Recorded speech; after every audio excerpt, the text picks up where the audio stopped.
तशरीफ रखते हैं और तमाम लोग मौजूद हैं। मेरे दोस्तों, इलाही नगर में एक आईएएस ऑफिसर थे जनाब नसीम साहब, उनके सामने मैंने ये शेर पढ़ा था और उन्होंने अपनी दुआओं से नवाजा था।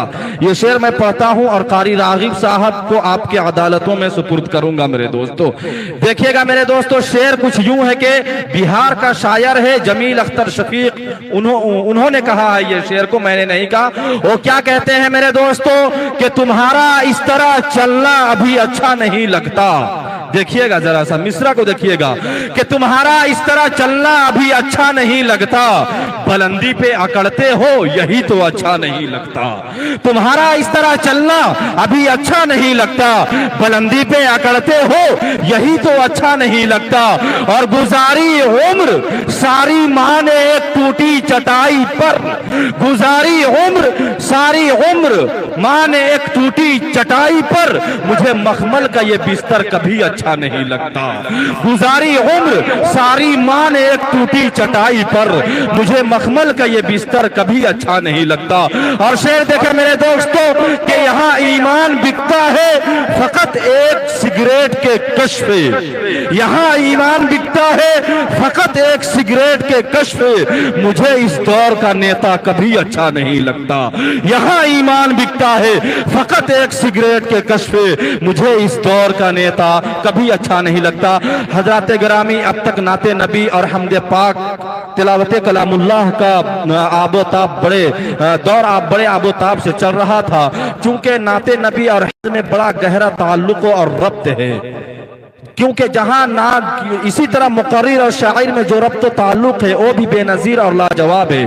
क्योंकि जहां नात की हैसियत एक गुलजार की है तो वहीं तकरीर की हैसियत मुर्गिजार की है। नात अगर दरिया है तो तकरीर उसकी मौज है, नात अगर कहकशा है तो तकरीर उसकी मुस्कुराहट है, नात अगर फूल है तो तकरीर उसका, नात अगर चमन है तो तकरीर उसका फूल है, नात अगर पत्तियां है तो तकरीर उस पर बिखरने वाली शबनम। लिहाजा इसी मुस्तहकम रिश्ते को बरकरार रखते हुए मैं आपको बयानो खिताबत के माहौल में लिए चलता हूं, जहां आप उलमाए कराम के नासिहाना कलिमात और वाइज़े हसना से मुस्तफीज होते रहेंगे। इसी अहम मकसद के तहत मैं आवाज दूंगा जनाब कारी रागिब साहब को कि वो आए और अपने बयान से इस महफिल को ज़ाफरान ज़ार बनाए। इस शेर के साथ उनका इस्तकबाल है कि दावरे हश्र तुझको मेरी इबादत की कसम, दावरे हश्र तुझको मेरी इबादत की कसम, नेकियां गिनने की नौबत ही नहीं आएगी, मैंने जो माँ पे लिखा है बस वही काफी होगा।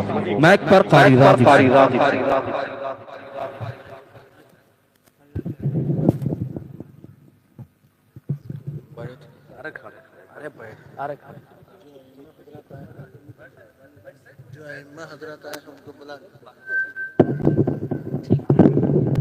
ठीक है।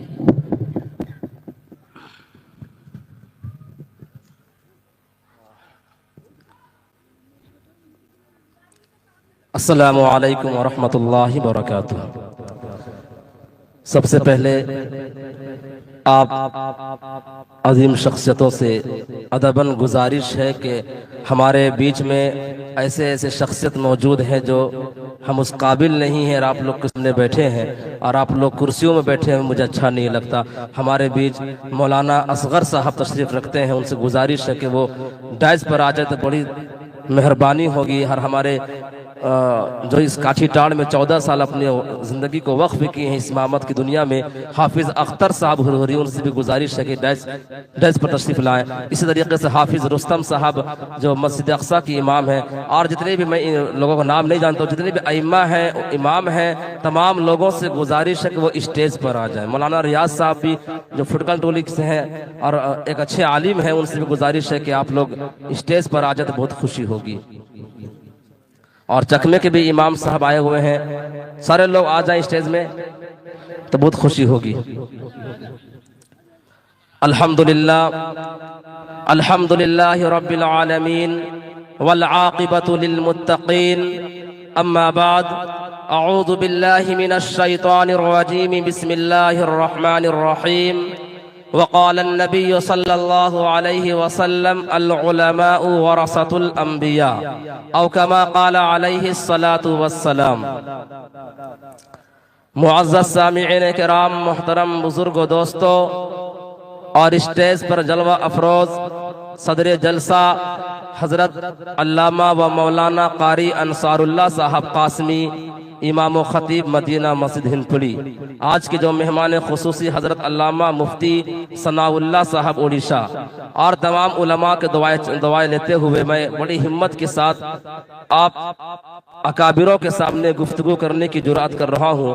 अल्लाह तबारक व तआला से दुआ करें कि अल्लाह तबारक व तआला हम सबको कहने सुनने से ज़्यादा अमल पैरा होने की तौफीक अता फरमाए और मुझे सही सही बात अल्लाह कहने की तौफीक अता फरमाए।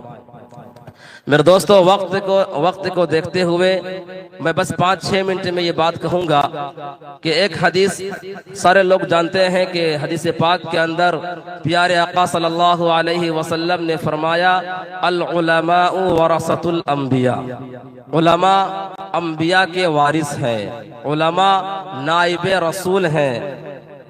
आज इस प्रोग्राम का जो उन्वान है तहफ़्फ़ुज़ अइम्मे मसाजिद व मुअज़्ज़िनीन, इसका मकसद ये है कि इमाम की हिफाजत, मुअज़्ज़िन की हिफाजत, मस्जिद की हिफाजत और इमाम और मुअज़्ज़िन का क्या मकाम है, क्या रुतबा है, उनकी क्या अहमियत है और उनकी जिम्मेदारियां क्या है, ये तमाम मौजू पर बात होगी। हमारे सामने बड़े बड़े अकाबिर मौजूद हैं। मैं बस इतना कहूंगा कि आज आप आंख उठा करके देखें कि हमारा जो रहबरा है, हमारा जो सरबरा है, हमारा जो सरदार है, हमारा जो इमाम है, जिनके पीछे हम 5 वक्त नमाज पढ़ते हैं, उनकी इत्तबा करते हैं, उनकी इक्तदा करते हैं। जब वो रुकू करते हैं तो हम रुकू करते हैं, जब वो सजदा करते हैं तो हम सजदा करते हैं, लेकिन पीठ पीछे उनको गालियां भी देते हैं। ये एक इमाम को हम अपने बाप का गुलाम भी समझते हैं। मैं खुलकर कहता हूँ, अगर हम इमामों को अपना गुलाम बना ले और इमामों को अपना नौकर बना ले और इमामों पर हुक्म चलाना शुरू कर दे तो वो दिन दूर नहीं कि आने वाले दिनों में कोई इमामत करने को तैयार नहीं। आज आँख उठा करके देखते हैं, जितने भी हमारे नए नए उलमा, हुफाज, कुर्रा जो फारिग होते हैं मदरसे से, उनका मिजाज ये होता है कि हम बिजनेस करेंगे, कुछ कारोबार करेंगे। वो मसाजिद और मदारिस के लाइन से जुड़ना नहीं चाहते। वजह क्या है कि आज मौजूदा हालात में, मौजूदा दौर में, इस जमाने में, इस महंगाई के दौर में हमारा घर 50,000 रुपए में भी नहीं चलता। कहते हैं मौलाना थोड़ा फूक दीजिए, बहुत ही जो है ना परेशानी है, इतना कमाते पता नहीं चलता कहाँ चला जाता है। एक इमाम को उनके भी परिवार हैं, उनके भी बच्चे हैं। आप जरा सोचे, खुद सोचे कि उनका घर 6,000-7,000 में कैसे चलता होगा। हम अपने बच्चों को जो इंग्लिश मीडियम में पढ़ते हैं, एक एक बच्चे का एडमिशन फीस कहीं 25,000, 30,000 है। माहाना फीस 1,000, 2,000 रुपए हम देते हैं। लेकिन जब इमाम का जब महीना पुरता है और सदर व सेक्रेटरी साहब जब घूमते हैं, उस वक्त शिकायतें निकलती, इमाम साहब तो वक्त पर अजान नहीं देते, इमाम साहब तो वक्त पर नमाज नहीं पढ़ाते, इमाम साहब तो बहुत नाका करते हैं। सारी शिकायतें 100 रुपया देने के वक्त में आती हैं। अगर हम अपने इमामों को गुलाम बनाएंगे, इमाम हाकिम होता है, हमने इमाम को महकूम बनाया। इमाम सरदार होता है, हमने इमाम को गुलाम बना लिया। इमाम किसी का ताबे नहीं होता, हम चाहते हैं इमाम हमारे ताबे में रहे। वो इसीलिए इस जमाने में आप आकर आंख उठा करके देखें कि सारे इमाम परेशान रहते हैं, उनके माशी हालात सही नहीं है। इनके जिम्मेदार हम हैं और आप हैं। इसकी गलती उलमा की भी है, अवाम की भी है। बाद जगहों में इमाम भी अवाम को नहीं समझते, बाद जगहों में अवाम भी इमाम को नहीं समझते। इमाम और अवाम लाजिम और मलजूम की तरह है। इमाम की जिम्मेदारी को अवाम को समझना होगा और अवाम की मजबूरियों को इमाम को भी समझना होगा। आप बड़े बड़े अकाबिर मौजूद है, लेकिन मैं सिर्फ आप खुद आंख उठाकर मदारिस में देखिए, आपके सामने ये मदरसा इलियास आजाद अरशदुल उलूम है, दीगर मदारिस है। आप सारे मदरसों का जायजा ले कि एक छोटा सा बच्चा, नाबालिग बच्चा अपने घरों को छोड़कर, अपने वालिदैन के प्यार को छोड़कर, भाइयों और बहनों के प्यार को छोड़कर, इतनी कुर्बानियों के बाद अपने नन्हे मुन्ने हाथों से अपने कपड़ों को साफ करते हैं। जो बच्चे घर में फुटानियां करते हैं कि हम नाश्ता में ये खाएंगे, हम ये खाएंगे, और वक्त पर नाश्ता नहीं करता तो माँ कहती है बेटा नाश्ता कर ले, बेटा खाना खा ले, बड़े प्यार से। वो बच्चे, नाबालिग बच्चे खुद से कपड़ा साफ करते हैं, लाइन लग के खाना लेते हैं, वक्त पर खाते हैं, और इतनी कुर्बानियों के बाद 3 साल 5 साल के बाद जब वो हाफिज कुरान बनते हैं, 8-9 साल के बाद जब वो आलिम से फरागत होते हैं, तो फिर हमारे समाज उनकी क्या कदर करती है। आप आंख उठा करके देखें, अगर एक इमाम, एक आलिम अगर इमामत की दुनिया में नहीं है तो लोग कहते हैं इसका पढ़े लिखे से क्या फायदा, दीन पढ़ा लेकिन कुछ फायदा नहीं। अगर वो इमामत को छोड़कर मदारिस की दुनिया में आता है, वो मुहतमिम बनता है या मदरसे का सफीर बनता है, और मदारिस की खिदमत में जब चंदे के लिए निकलता है तो आवाम कहते हैं ये तो चंदा करवा बन गया है, तो सिर्फ चंदा करता है। लेकिन एक आलिम जब इमामत भी नहीं करता, मदारिस में भी नहीं रहता, जब वो बिजनेस करता है तो हमारी आवाम कहते हैं ये तो मौलवी दुनियादार बन गया। माने किसी तरीके से उलमा को जो है ना, किसी तरीके से उलमा को जीना नहीं देना है, हर तरह से टॉर्चर करना है। हमारे उलमा हमारे रहबर है। अगर हमने अपने उलमा के मकाम को नहीं समझा और अपने इमाम की अहमियत को नहीं समझा और उनकी जिम्मेदारियों का हमने नहीं समझा तो वो दिन दूर नहीं कि कोई बच्चा इमामत करने को तैयार नहीं होगा। इसलिए हमें इमामों की जिम्मेदारी और उनके घर में जब कोई हालात आ जाए, कोई मुसीबत आ जाए तो हम उनका हेल्प करें। उनका भी बाल बच्चे हैं, उनका भी मरना जीना है, उनके घरों में भी शादी ब्याह है, उनके मजबूरियों को आप समझें। इसलिए मेरी गुजारिश है आप लोगों से, हर गांव वालों से, कि मौजूदा हालात के पेश नजर रखते हुए अपनी इमामों की रियायत करें, अपने इमामों के एक ऐसी तनख्वाह दे उनके नमाजों में ध्यान ना आए। बाद जगहों में 6,000 7,000 तनख्वाह मिलते हैं, इमाम साहब नमाज पढ़ाते हैं, कसम खुदा की अभी हम और मुफ्ती अब्दुल हसीब साहब जहाँ घूमे हैं और इस जलसे को 10 दिन में अल्लाह का शुक्र है बहुत बार हम लोग हिम्मत हार चुके, क्या पता जलसा होगा नहीं पाएगा, लेकिन हमारे बड़े भाई और कारी अंसार सब बहुत हिम्मत दिए कि तुम लोग लगे रहो बेटा, अल्लाह कामयाब करेगा।